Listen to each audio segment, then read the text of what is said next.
Basic geometrical ideas. जब आप geometry सीखना शुरू करते हैं तो आपको इनके बारे में पता होना चाहिए। तो सबसे पहले हम आपको बताएंगे कि ये हमारे पास है स्केल, हमारे पास बड़ा स्केल है ब्लैक बोर्ड के लिए। आपके पास जो स्केल होगा वो इस टाइप का हो सकता है। इसके बाद हमारे पास है कंपास। हमारा जो ब्लैक बोर्ड के लिए कंपास है ये इस तरह का है, यहाँ पर हम चौक लगाते हैं और ये इसकी टिप है, पॉइंट आप जिसको कहेंगे। आपके पास जो कंपास होगा वो इस तरह से होगा। यहाँ पर आपको पेंसिल लगानी होती है और ये इसकी नोक होती है जिसको पॉइंट बोलते हैं। इसके बाद आपको एक पेंसिल की रिक्वायरमेंट होगी जो कि बिल्कुल शार्प होनी चाहिए। इसका भी एक पॉइंट बिल्कुल टिप हमें मालूम होनी चाहिए कि बिल्कुल ये बहुत ही बारीक होनी चाहिए। हमारे पास ब्लैक बोर्ड के लिए जो पेंसिल है वो हमारी चौक है। तो आइए अब देखते हैं कि कौन कौन सी वो ज्योमेट्रिकल शेप है जिनके बारे में आपको पता होना चाहिए। तो सबसे पहले हम बात करते हैं, जब भी आप ज्योमेट्री की स्टार्टिंग करेंगे, ज्योमेट्री सीखना शुरू कर रहे हैं, तो सबसे पहला जो मेन आपका स्टेप होता है ये होता है पॉइंट। क्या होता है? एक पॉइंट होता है। यदि हम किसी पेपर के ऊपर, जैसे हमने इस ब्लैक बोर्ड के ऊपर हमने क्या लगाया है, एक पॉइंट लगाया है, एक बिंदु लगाया है, तो ये हमारे पास क्या लाता है, इसको बोलते हैं पॉइंट। तो पॉइंट क्या है? सबसे बेसिक टॉपिक है जो जहां से हम ज्योमेट्री बनाने की, ज्योमेट्रिकल शेप बनाने की स्टार्टिंग करते हैं। तो इसके बाद हमारे पास पॉइंट के बाद आता है, ये तो हमारे पास कितने पॉइंट हो गए? 1 पॉइंट। यदि हमारे पास 2 पॉइंट हो, ऐसे एक पॉइंट ये हो गया और एक पॉइंट ये हो गया, 2 पॉइंट है, ठीक है। यदि हम इनको आपस में ज्वाइन करते हैं, कैसे ज्वाइन करेंगे? With the help of scale. आपको ऐसा रखना है, दोनों पॉइंट को एक बहुत ही बारीक लाइन आपको ड्रॉ करनी है। तो ये हमारे पास क्या हो गया? 2 पॉइंट को मिलाने से हमारे पास क्या बनती है? लाइन बनती है। देखा जाए तो लाइन हमारे पास इसका कोई भी एंडिंग नहीं होती, ये लगातार सीधी लाइन में चलती रहती है, जहां तक भी जा सकती है। तो इसलिए हमें जब लाइन की स्टडी करते हैं तो हम इसके ऊपर कोई भी पॉइंट लगा देते हैं। तो हमने यहाँ पर 2 पॉइंट लगाए हुए हैं, ये पॉइंट है ए और ये है पॉइंट बी। तो इस जो हमारे पास लाइन के ऊपर जब ये क्या होते हैं, 2 पॉइंट हैं जिनको आपस में हमने ज्वाइन किया हुआ है, तो इनको बोलते हैं हम लाइन सेगमेंट। क्या बोलते हैं? Line segment. तो जो सबसे सिंपल ज्योमेट्रिकल शेप है वो पॉइंट है। उसके बाद पॉइंट को आपस में मिलाने से क्या बनती है?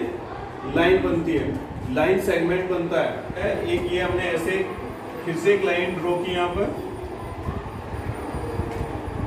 और इसमें क्या है, ये एक पॉइंट हो गया, इसका नाम है हमारे पास पॉइंट ए, और यहाँ पर हमने एक एरो ऐसे लगा दिया। तो इससे पता चल रहा है कि ये हमारे पास एक ही डायरेक्शन में चल रही है लाइन, इधर से स्टार्टिंग हुई और इधर की तरफ जा रही है। तो इसको हम बोलते हैं रे। क्या बोलते हैं इसको? रे। और ये हो गए जब 2 पॉइंट होते हैं, दोनों डायरेक्शन में चल रहे होते हैं, तो इसको बोलते हैं लाइन सेगमेंट। क्या बोलते हैं? Line segment. और इस लाइन सेगमेंट का नाम होगा ए बी। ये क्या हो गया? Line segment A B. Clear हो गया? अब हम यहाँ पर एक और शेप बनाते हैं, लाइन।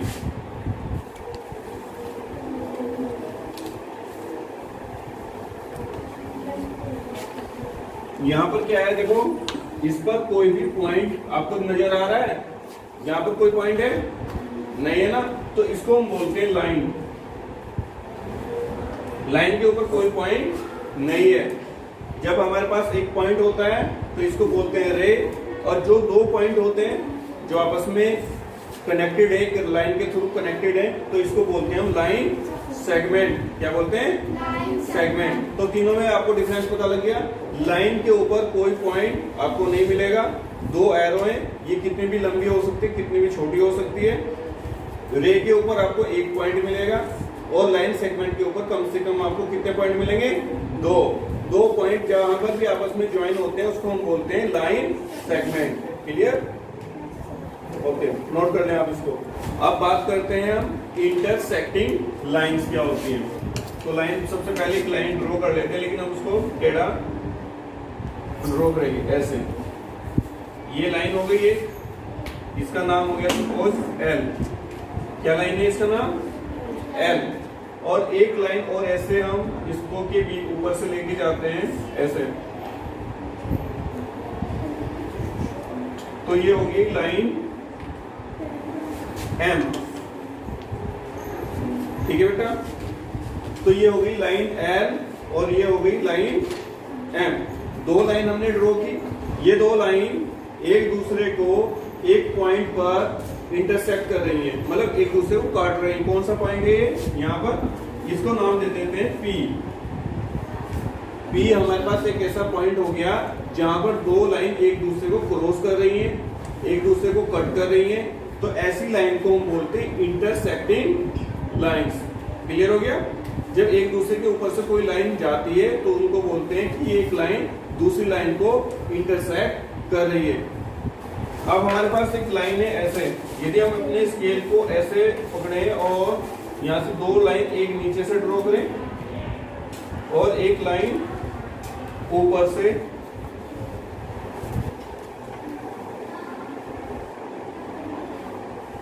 ड्रॉ करें और एक हमने नीचे से ड्रॉ किया, तो क्या हो रहा है? इन लाइंस के बीच का डिस्टेंस बराबर है। इतना ही यहाँ पर गैप है, इतना ही गैप यहाँ पर है, तो ऐसी लाइन को बोलते हैं पैरेलल लाइन।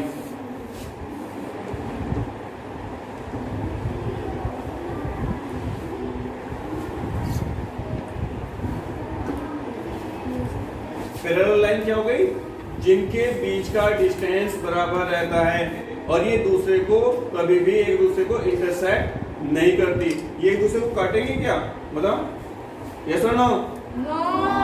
तो ये सीधे जा रही हैं। जैसे आपके जो नोटबुक होती है उसकी जो लाइंस होती हैं उसमें भी क्या होता है? वो सीधी लाइनें जाती रहती हैं। जैसे हिंदी वाली लाइन देखी आपने, एक के नीचे एक, एक के नीचे, वो कभी भी एक दूसरे को नहीं काटती और दोनों के बीच का जो गैप रहता है वो बराबर रहता है ना, तो ऐसी लाइंस को हम बोलते हैं पैरेलल लाइंस। दोनों क्लियर हो गए? जब एक दूसरे को कट करती हैं तो उनको बोलते हैं इंटरसेक्टिंग लाइन, और जब एक दूसरे को कट नहीं करती और उनके बीच का डिस्टेंस बराबर रहता है तो उनको बोलते हैं पैरेलल लाइंस। तो एक एग्जांपल लेते हैं, हमें कैसे लाइन है, कहाँ पर पॉइंट है, यहाँ पर ही बना लेते हैं डायग्राम।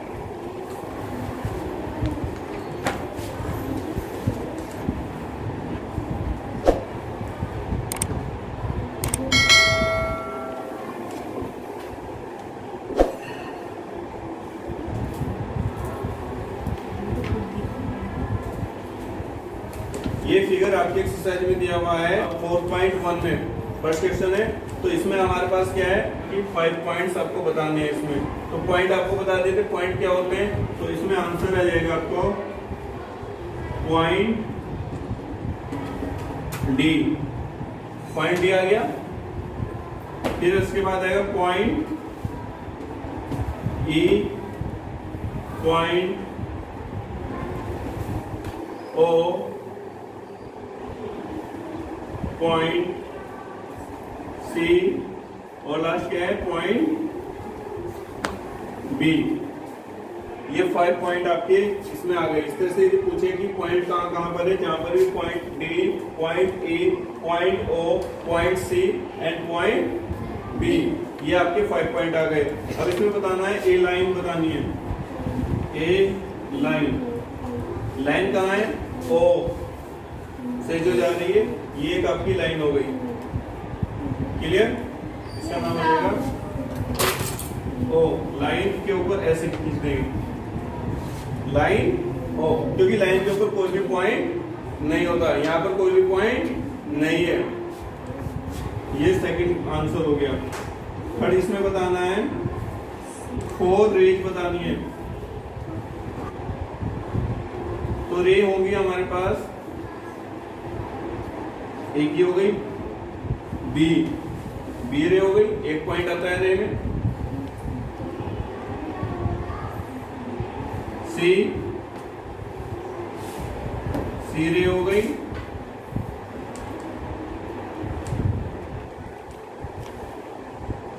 डी,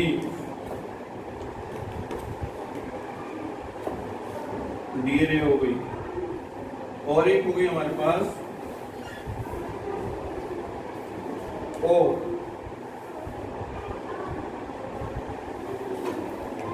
ये हमारे पास 4 रे हो गई। रे पता लग गई ना। देखिए रे एक यहाँ से डी पॉइंट से शुरू हुई, यहाँ तक चली गई, इसके बीच में कोई पॉइंट ही पॉइंट है ना। ऐसे यहाँ से सी वाली रे हो गई, ऐसे बी रे हो गई, और ऐसे हमारे पास ओ रे हो गई। तो हमारे पास क्या हो गई, 4 रे हो गई, बी सी डी एंड ओ। रे पता लग गई। अब बताने इसमें 5 line segments. Answer 4 line segment. Line segment में कितने पॉइंट आने चाहिए, 2 पॉइंट आते हैं ना। 2 पॉइंट को मिलाने से क्या बनता है, लाइन सेगमेंट बनता है। तो जैसे 2 पॉइंट हो गए, एक डी ई, ये हो गए line segment D E, 2 point आ गए ऐसे। सेकंड है ई ओ, 2 पॉइंट आ गए। ओ बी, एक पॉइंट ओ पर आ गया और एक पॉइंट बी पर आ गया, और एक हो गया लास्ट ओ सी। क्लियर। तो इस तरह से ये हमारे पास 4 लाइन सेगमेंट हो गए। तो इसमें आपको पता लग गया, यदि आपको कोई भी फिगर दिया हुआ है, पॉइंट क्या होते हैं, रे क्या होती है, लाइन क्या होती है, और लाइन सेगमेंट क्या होते हैं, इसकी आप प्रैक्टिस अच्छे से कर लेना। बात करते हैं open curve and closed curve. खुला हुआ जो कर्व होता है वो क्या होता है, और बंद कर्व क्या होता है। तो कोई भी शेप है, आपको इस तरह से यदि हम एक जेड बना दें, ठीक है, तो इसकी जो एंड है, ये जो एंड, ये आपका एक एंड हो गया और ये सेकंड एंड हो गया। यदि एक दूसरे से मिले हुए नहीं है तो इसको बोलते हैं ओपन कर्व। Open curve. ऐसे ही आपके पास सेकंड एग्जांपल बोल लेते हैं, ये है ऐसे, ये भी क्या है, ओपन कर्व, खुला हुआ है ये। सेकंड हम लेते हैं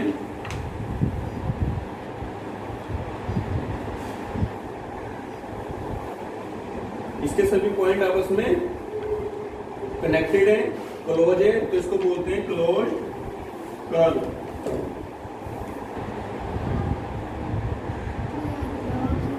क्लियर। और यदि हमारे पास ऐसे है तो ये भी क्या होगा, क्लोज कर्व।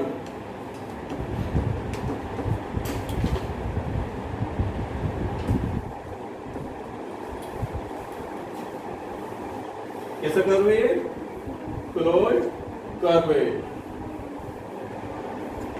अच्छा यहाँ पे ये बताओ, आपको बताना है, जोर से बताना है। और ये कैसा कर्व है, ओपन कर्व। और ये क्लोज। तो आपको पता लग गया है ओपन एंड क्लोज कर्व क्या होते हैं। यदि एग्जाम में पूछा जाए तो आप आसानी से बता पाएंगे। यदि दोनों एंड क्या है, ओपन है, तो इसको बोलते हैं ओपन कर्व, चाहे ऐसे हो ऐसे हो ऐसे हो। और यदि आप कोई भी एंड खुला हुआ नहीं है, बिल्कुल रास्ता बंद है, तो इसको बोलते हैं क्लोज्ड कर्व बोलते हैं। क्लियर। अब हम डिस्कस करेंगे एंगल के बारे में। एंगल क्या होते हैं, आपने रेज के बारे में पढ़ लिया है। रे क्या होती है, ऐसे होती है।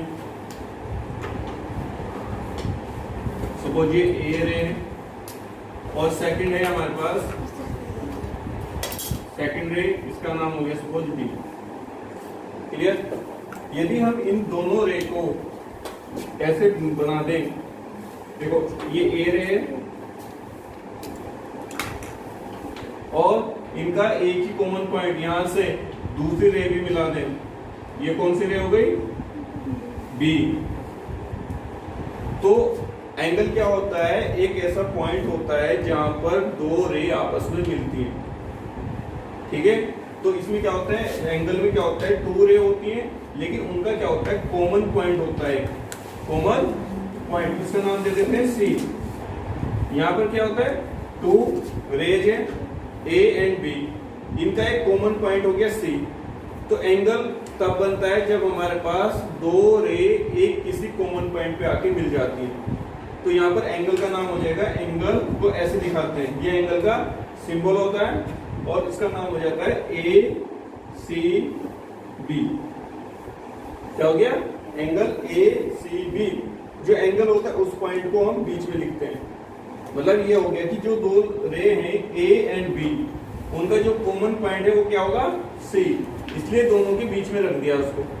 तो ये सी पॉइंट क्या बता रहा है, एंगल को बता रहा है। तो एंगल पता लग गया क्या होता है, कब बनता है, जब 2 रे आपस में एक कॉमन पॉइंट पर आकर मिल जाती हैं, तो उससे हमारे पास क्या बनता है, एंगल बनता है। और एंगल को लिखने का तरीका क्या है, पहले एंगल का सिंबल बनाया आपने और पहले लिखा जो कौन सी रे, ए, और सेकंड रे कौन सी थी, बी, और किस पॉइंट पर मिली वो, सी पर। तो उस जो कॉमन पॉइंट है उसको कहां पे लिखेंगे, हम दोनों के बीच में लिखेंगे। तो हमारे पास इस तरह से एंगल को रिप्रेजेंट किया जाता है। तो ये हमारे पास क्या था, बेसिक ज्योमेट्रिकल आइडिया।